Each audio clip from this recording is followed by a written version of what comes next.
Saudara wajib tahu inilah hubungan rohani dan Allah di dalam masalah perhubungan Allah dan rohani itu perlu dipelajari dengan penuh hati-hati karena ia tersangat seni dan kritis. Jika tersilap memahamkannya boleh menjadi tersesat dan terkeluar daripada fahaman akidah yang sebenar.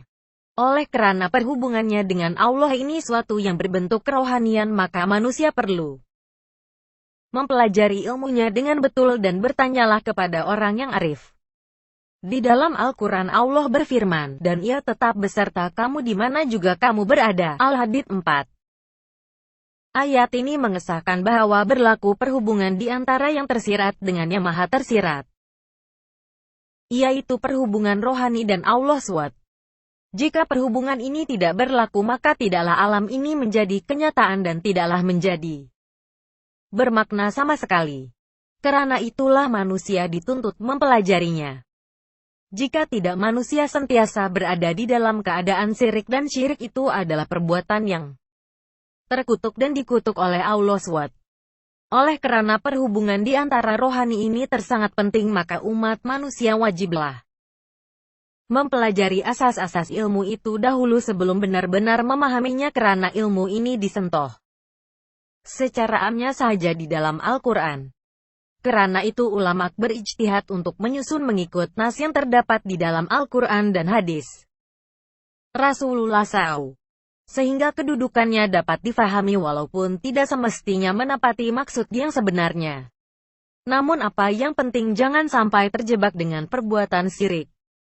Karena itu penulis menganjurkan supaya dipelajari ilmu ini dengan ilmu sifat 20 yang berasaskan kerohanian.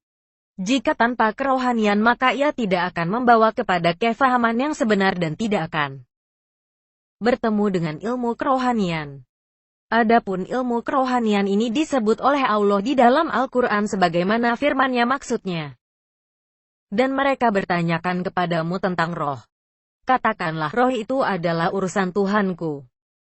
Dan kamu tidak diberikan ilmu tentangnya, melainkan sedikit sahaja. Bani Israel 85. Ayat yang di atas adalah menunjukkan bukti kokoh tentang wujudnya makhluk yang bernama roh kerohanian tersebut.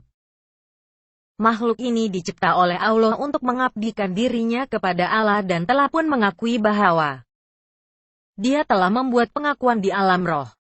Demikian diterangkan oleh tafsir Al-Quran pimpinan Ar-Rahman pada bab petunjuk ayat muka surat 1465 bab Tauhid dan rujukan pada ayat Al-A'raf 172 dan dikatakan juga roh itu adalah kepercayaan.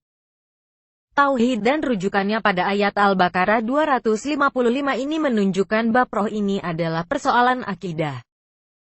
Dan juga dikatakan bahwa orang yang tidak mengambil berat tentang tauhid adalah golongan orang-orang kafir yang fanatik buta. Kita kembali kepada ayat Bani Israel ayat 85 yang menerangkan bahwa roh itu diuruskan oleh Allah. Dan ilmu tentangnya diperkenalkan oleh Allah hanya sedikit. Maksudnya tidak meluas apa yang kita kena faham ialah soal ilmu roh yang sedikit itu ialah supaya manusia tidak menyelidik ilmu tentangnya secara meluas. Umpamanya roh itu dijadikan oleh Allah daripada bahan apa? Seperti mana Allah jadikan Adam daripada tanah. Karena soal kerohanian ini bukan setakat roh sahaja akan tetapi apa-apa yang berbentuk kerohanian adalah termasuk ilmu rohani. Yaitu ilmu makhluk yang tidak dapat dilihat dengan mata kasar. Kepada umat Islam jika mereka mengkaji roh maka itu adalah satu bab sahaja dari bab kerohanian tersebut maka tidaklah wajar bagi manusia takut untuk mengkajinya malah yang dikaji itu ada di dalam batang tubuhnya sendiri. Logiknya apa yang ada di dalam rumah kita pun wajib kita mengetahuinya atau apa yang terdapat di alam pocket kita pun wajib kita mengetahuinya sama ada yang benar ataupun yang salah.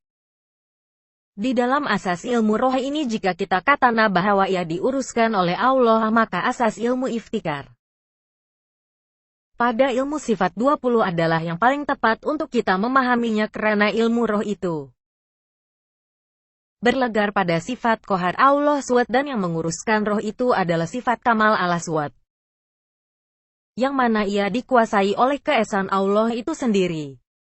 Jika tidak, mana mungkin manusia boleh memahami ilmu roh itu jika tidak melalui ilmu tersebut. Inilah satu-satu ilmu yang lebih terang dan jelas untuk difahami.